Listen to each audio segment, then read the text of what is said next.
গেল 18 ডিসেম্বর হাদির মৃত্যুর খবর ছড়িয়ে পড়লে বিক্ষোভে পথে নামে ইনকিলাব মঞ্চ সহ বিভিন্ন সংগঠনের নেতাকর্মীরা। চাওয়া হয় হামলাকারীদের বিচার। কিন্তু এই সুযোগে একদল দুর্বৃত্ত গুজব ছড়িয়ে প্রথম আলো ও ডেইলি স্টার অফিসে হামলা চালায়। এই সময় অফিসের কম্পিউটার থেকে শুরু করে অধিকাংশ আসবাবপত্র লুটে নেয় তারা। শেষে অগ্নিসংযোগ করা হয় ভবন দুটিতে। সম্প্রতি ভবন দুটির পোড়া ক্ষত নিয়ে শিল্প আয়োজন করে দুই অফিস কর্তৃপক্ষ।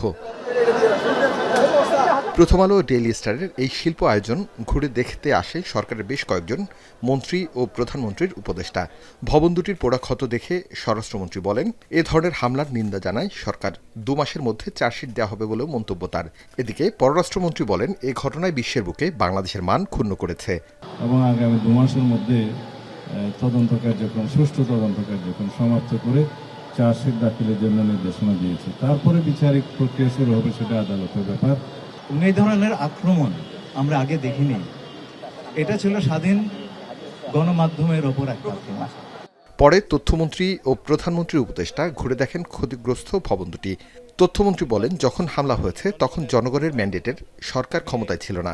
ঘটনা যখন ঘটেছে তখন কিন্তু ব্যালটের কোনো সরকার ছিল না বা জনগণের ম্যান্ডেট প্রাপ্ত কোনো সরকার ছিল না। ফলে সেই পরিস্থিতি আর জনগণের ম্যান্ডেট প্রাপ্ত সরকারের অধীনে বাংলাদেশ পরিচালিত হওয়ার পরিস্থিতি, দুই পরিস্থিতির মধ্যে একটা অনেক বড় পার্থক্য আছে।